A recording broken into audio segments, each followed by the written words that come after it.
ನಮಸ್ಕಾರ guys, welcome back.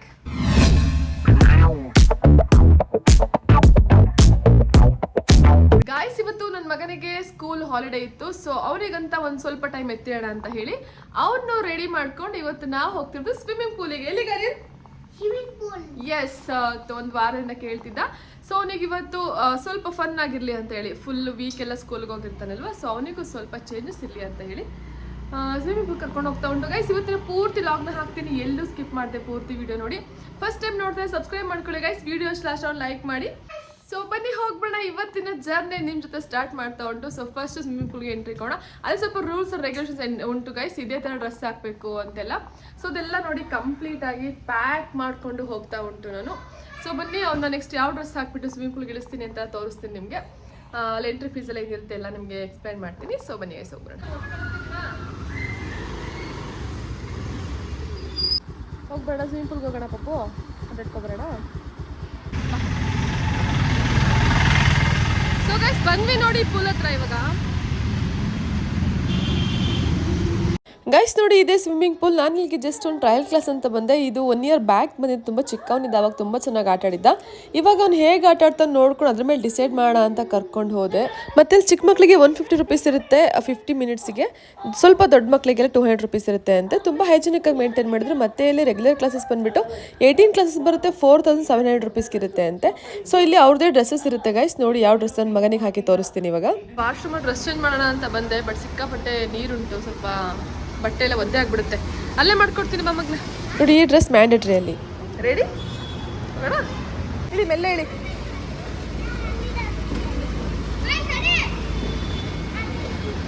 ಕುತ್ಕೋ, 2 ನಿಮಿಷ ಕುತ್ಕೋ, ಇಲ್ಲಿ ಕುತ್ಕೋ, ಆಮೇಲೆ ಹೋಗು. ಕುತ್ಕೋ ಫಸ್ಟ್ ಮಗ್ನೆ. ಬಿಡ್ಬಿಡ್ತೀಯಾ? ಒಂದು 2 ನಿಮಿಷ ಕುತ್ಕೋ, ಅಡ್ಜಸ್ಟ್ ಆಗು ನೀರಿಗೆ. ಕುತ್ಕೋ ಅಡ್ಜಸ್ಟ್ ಆಗು ನೀರಿಗೆ. ನೋಡಿ, ಸ್ಟಾರ್ಟಿಂಗ್ ಅಲ್ಲಿ ತುಂಬ ಚೆನ್ನಾಗಿ ಆಟ ಆಡಿದಾಗ ಆಮೇಲೆ ನೀರು ಥಂಡಿ ಉಂಟು, ನಂಗೆ ಬಿಸಿನೀರು ಬೇಕು, ನಾನು ಕೆಳಗಿಳಿಯಲ್ಲ ಅಂತ ಹಠ ಶುರು ಮಾಡ್ಕೊಂಡ. ಅಲ್ಲಿ ಹೋಗ್ತಾ ನನ್ನ ಫೋರ್ಸಿಗೆ ಸ್ವಲ್ಪ ಅಡ್ಜಸ್ಟ್ ಆಗ್ತಾ ಹೋದ.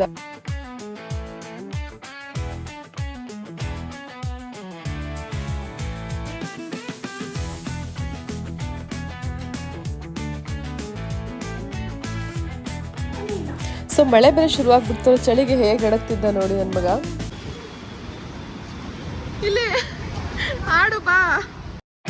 ಸೊ ಸ್ವಲ್ಪ ಗ್ಯಾಪ್ ಕೊಟ್ಟು ಮತ್ತೆ ಆಟಾಡಲಿಕ್ಕೆ ಸ್ಟಾರ್ಟ್ ಮಾಡ್ದ. ತುಂಬ ಭಯ ಪಡ್ತಿದ್ದ ಅಂತ ಹೇಳಿ ಅಲ್ಲಿ ಒಬ್ರು ಅವ್ರ ಮಗುದು ಟ್ಯೂಬ್ ಕೊಟ್ಟು ಇವನಿಗೆ ಆಟ ಆಡ್ಸಿದ್ರು. ಸೊ ಸಪೋರ್ಟ್ ಸಿಕ್ಕಿದ್ಮೇಲೆ ಸ್ವಲ್ಪ ಹೊತ್ತು ಚೆನ್ನಾಗಿ ಆಟ ಆಡ್ದ.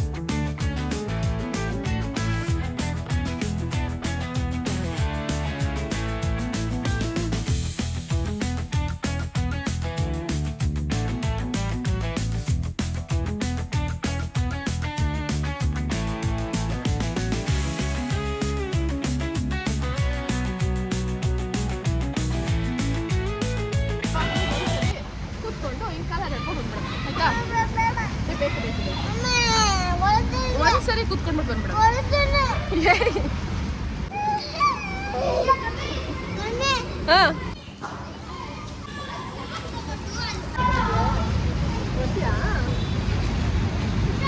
ಗೈಸ್ ನೋಡಿ, ಆಲ್ಮೋಸ್ಟ್ ಪೇರೆಂಟ್ಸ್ ಥಿಂಕಿಂಗ್ ಹೆಂಗಿರುತ್ತೆ ಅಂತಂದರೆ, ಮಕ್ಕಳಿಗೆ ಹಾಲಿಡೇಸ್ ಬಂದ ತಕ್ಷಣ ಆಚೆ ಕರ್ಕೊಂಡು ಹೋಗೋಣ ಅಂತಂದರೆ, ಅಯ್ಯೋ ಅವ್ರಿಗೇನು ಅರ್ಥ ಆಗಲ್ಲ, ಕರ್ಕೊಂಡು ಹೋದರೆ ಸುಮ್ಮನೆ ರಿಸ್ಕು, ಸುಮ್ಮನೆ ಖರ್ಚು, ಅವ್ರಿಗೇನು ಗೊತ್ತಾಗೋ ಏಜಲ್ಲಿ ಕರ್ಕೊಂಡು ಹೋದರೆ ಚೆನ್ನಾಗಿರುತ್ತೆ, ಇವಾಗೆಲ್ಲ ಏನು ಅರ್ಥ ಆಗಲ್ಲ ಅಂತ ಥಿಂಕ್ ಮಾಡ್ತೀವಿ. ಬಟ್ ಗೈಸ್, ಹಾಗೆಲ್ಲ ಏನೂ ಇರೋದಲ್ಲ. ನಾನು ಕೇಳಿದ್ರೆ ನಮ್ಮನ್ನೆಲ್ಲ ನಮ್ಮ ಪೇರೆಂಟ್ಸು ಆಚೆ ಕರ್ಕೊಂಡೋಗಿ ಸುತ್ತಾಡ್ಸಿದ್ದಕ್ಕೆ ತಾನೇ ಇವತ್ತು ನಾವು ಫಿಯರ್ಲೆಸ್ ಆಗಿ ಬದುಕ್ತಾ ಇರೋದು.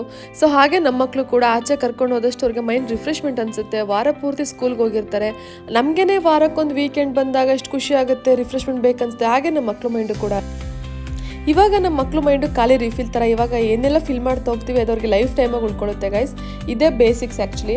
ನಾವು ಆಚೆ ಕರ್ಕೊಂಡು ಹೋದಾಗ ಅವ್ರಿಗೆ ವಿತೌಟ್ ಫಿಯರ್ ಹೇಗೆ ಎಲ್ಲ ಕಡೆ ಪಾರ್ಟಿಸಿಪೇಟ್ ಮಾಡಬೇಕು, ಹೊರಗಡೆ ಇರ್ತೆಲ್ಲ ಹೇಗೆ ಬೆರಿಬೇಕು ಅಂತ ನಾವು ಪೇರೆಂಟ್ಸ್ ಆದರೂ ಟೀಚ್ ಮಾಡಬೇಕಾಗತ್ತೆ guys. More ever parenting is not a easy job ಅಲ್ವಾ. ನಮ್ಮ ಮಕ್ಕಳ ಪ್ರತಿ ಹೆಜ್ಜೆ ನಾವು ಕಾಯಬೇಕಾಗುತ್ತೆ ಗೈಸ್. ಮಕ್ಕಳು ಹಠ ಮಾಡ್ತಾರೆ, ಕೋಪ ಮಾಡ್ಕೊತಾರೆ, ಕಿರ್ಚ್ತಾರೆ, ಕೂಗ್ತಾರೆ. ರೀಸನ್ ಇಷ್ಟೇ, ತುಂಬ ಆ್ಯಕ್ಟಿವ್ ಇರೋ ಮಕ್ಕಳಲ್ಲಿ ಇರೋ ಲಕ್ಷಣಗಳವು. ನಾವು ಹಿಂಗೆ ಆಚೆ ಕರ್ಕೊಂಡೋಗಿ ಅವ್ರನ್ನ ಸ್ಟ್ರೆಸ್ ರಿಲೀಫ್ ಮಾಡಿದಾಗ, ಅವ್ರ ಎನರ್ಜಿ ಹೊರಗಡೆ ಬಸ್ಟ್ ಔಟ್ ಆದಾಗ ಆಟೋಮೆಟಿಕ್ಕಾಗಿ ಅವ್ರು ಸೈಲೆಂಟ್ ಆಗ್ತಾ ಹೋಗ್ತಾರೆ. ಸೊ ಇಷ್ಟೇ ಸೀಕ್ರೆಟು. ಸೊ ಆದಷ್ಟು ಮಕ್ಕಳನ್ನ ಆಚೆ ಕರ್ಕೊಂಡೋಗಿ ನಿಮ್ಮ ಟೈಮ್ನ ಮಕ್ಕಳೊಟ್ಟಿಗೆ ಸ್ಪೆಂಡ್ ಮಾಡಿ ಅಂತ ಹೇಳಿಕ್ಕೆ ಇಷ್ಟಪಡ್ತೀನಿ ಗೈಸ್. ಸೊ ಗೈಸ್, ಫೈನಲಿ ನನ್ನ ಮಗ ಆಟ ಆಡಿಲ್ಲ, ಫುಲ್ ಹತ್ಬಿಟ್ಟ ಸಿಕ್ಕಾಪಟ್ಟೆ. ಸೊ ಸಾಕಾದ್ರೆ 20 minutes ಇರಂಗೆ ಕ್ಲೋಸ್ ಮಾಡಿಬಿಡ್ತೀವಿ. ಸೊ ಗೈಸ್ ಫೈನಲಿ ಅವ್ನಿಗೆ ಆಟ ಆಡಿಸ್ಕೊಂಡು ಸ್ವಿಮ್ಮಿಂಗ್ ಪೂಲ್ ಮನೆಗೆ ಕರ್ಕೊಂಡು ಬಂದೆ. ಸ್ವಲ್ಪ ಹೊತ್ತು ಆಡ್ದ, ಸ್ವಲ್ಪ ಹೊತ್ತು ಹತ್ಬಿಟ್ಟ. ಇವಾಗ ಚಿಕನ್ ತೊಗೊಬರೋಣ ಅಂತ ಹೇಳಿ. ಸೊ ಲಾಸ್ಟ್ ವೀಕೆಲ್ಲ ಮಾಡಿರಲಿಲ್ಲ. ಸೊ ಇವತ್ತು ಚಿಕನ್ ತೊಗೊಬಂದು ಚಿಕನ್ ಪೆಪ್ಪರ್ ಫ್ರೈ ಮಾಡೋಣ ಅಂತ ಹೇಳಿ. ನನಗೆ ಮನೆಗೆ ನಿಯರ್ ಒಂದು ಶಾಪ್ ಉಂಟು, ರೆಗ್ಯುಲರ್ಗೆ ಅಲ್ಲೇ ತರ್ತೀನಿ. ಸಮ್ಟೈಮ್ಸ್ ಮಾತ್ರ ಹೊರಗಡೆ ತೊಗೊಬರ್ತೀವಿ. ಸೊ ಅಲ್ಲಿ ಚಿಕನ್ ತೊಗೊಬರೋಣ ಇವಾಗ, ಓಕೆನಾ? ನೋಡಿ ಗೈಸ್, ನಮ್ಮ ಮನೆ ಪುಸಿ ಕ್ಯಾಟ್. ಆ್ಯಕ್ಚುಲಿ ನಾವು ಸಾಕಿರೋದಲ್ಲ, ಇದರಿಂದ ಬಂದು ಸೇರ್ಕೊಂಡಿರೋದು ಇದು. ಇಂಥ ಪುಷಿ ಇಲ್ಲಿ, ಪುಷಿ ಇಲ್ಲಿ ನೋಡು, ಭಯ ಆಗ್ಬಿಡ್ತೀಯಾ?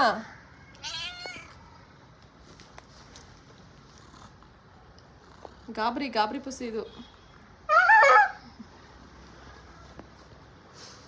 ಓಕೆ ಗೈಸ್, ಬನ್ನಿ, ಅವನು ಕರ್ಕೊಂಡು ಹೋಗ್ಬೇಕಂತೆ. ಹೋಗಿ ಚಿಕನ್ ತೊಗೊಬರೋಣ. ಚಿಕನ್ ತೊಗೊಬಂದು ಸೂಪರ್ ಆಗಿ ಅಡುಗೆ ಮಾಡೋಣ.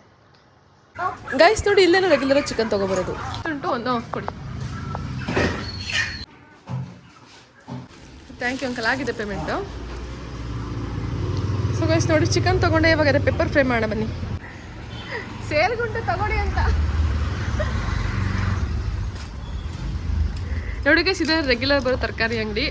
ಇವ್ರ ಅಂಗಡಿಗೆ ರೆಗ್ಯುಲರ್ ಬರೋದು ನಾನು. ಬರ್ತಾರೆ, ತೋರಿಸ್ತೀನಿ ಇವಾಗ ಓನರ್ನ. ಇಲ್ಲಿ ಸ್ವಲ್ಪ ಮೆಣಸಿನ್ಕಾಯಿ ತೊಗೊಳೋಣ ಅಂತ ಬಂದೆ. ಇದಕ್ಕೆ ಗ್ರೇವಿಗೆ ಮೆಣಸಿನ್ಕಾಯಿ ಇರಲಿಲ್ಲ.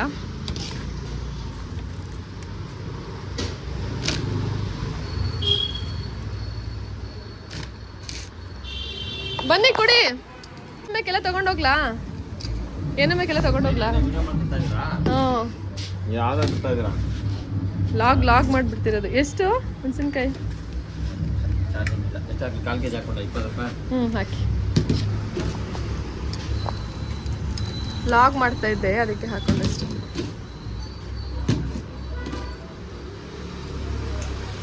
ಇವ್ರ ಅಂಗಡಿ shop owner. So next chicken ಮತ್ತೆ ಚಿಕನ್ ಮಾಡ್ಲಿಕ್ಕೆ ಏನೇನು ಬೇಕು ಎಲ್ಲ ತಗೊಂಡು ಮನೆ ಕಡೆ ಹೊರಟ್ವಿ ಗಾಯ್ಸ್. ಸೊ ಗೈಸ್ ನೋಡಿ, ಸೂಪರ್ ಆಗಿ ಪೆಪ್ಪರ್ ಫ್ರೈ ಕೂಡ ರೆಡಿ ಆಯ್ತು. ಸೊ ಗೈಸ್ ನಾವು ನೋಡಿ ಲೇಟ್ ಆಗಿ ಅಡುಗೆ ಆಯ್ತು. ಸೊ ಊಟಕ್ಕೆ ಕೂತಿದ್ದು ಲೇಟ್ ಆಯ್ತು. ಸೊ ಗೈಸ್ ನೋಡಿ, ನಾನು ಚಿಕನ್ ಪೆಪ್ಪರ್ ಫ್ರೈ ಮಾಡಿ ಊಟ ಹಾಕೋತಾ ಉಂಟು. ನನ್ನ ಮಗನ ತಟ್ಟೆಗೆ ಹಾಕೋತಾ ಉಂಟು. ಓಕೆನಾ ಗೈಸ್, ಈ ಪೆಪ್ಪರ್ ಫ್ರೈ ರೆಸಿಪಿನ ನಾನು ಲಾಗ್ ಮಾಡಿ ಹಾಕ್ಕೊಂಡು ನೋಡಿ ನನ್ನ ಚಾನಲ್ ವಿಸಿಟ್ ಮಾಡಿ. ತುಂಬ ಚೆನ್ನಾಗುಂಟು, ಗ್ರೇವಿ ಚೆನ್ನಾಗಿ ಬರುತ್ತಿದ್ದು. ಸೊ ಟ್ರೈ ಮಾಡಿ ನೀವು ಮನೆಯಲ್ಲಿ ಒಂದ್ಸರಿ. ಸೊ ಇವತ್ತಿಗೆ ನನ್ನ ಈ ಲಾಗ್ನ ಕ್ಲೋಸ್ ಮಾಡ್ತಾ ಉಂಟು ಗೈಸ್. ತುಂಬ ಟೈಮ್ ಆಗೋಯ್ತು ಆ್ಯಕ್ಚುಲಿ. ನೋಡಿದ್ರಲ್ಲ, ಇವತ್ತಿಗೆ ನನ್ನ ಈ ಲಾಗ್ನ ಕ್ಲೋಸ್ ಮಾಡ್ತಾ ಉಂಟು ಗೈಸ್. ಫಸ್ಟ್ ಟೈಮ್ ನೋಡಿ ಸಬ್ಸ್ಕ್ರೈಬ್ ಮಾಡ್ಕೊಳ್ಳಿ. ಮತ್ತೆ ನಾನು ನಿಮ್ಮ ನೆಕ್ಸ್ಟ್ ವಿಡಿಯೋ ಸಿಗ್ತೀನಿ. ಅಲ್ಲಿ ತನಕ love you all, take care, bye. Thanks for watching.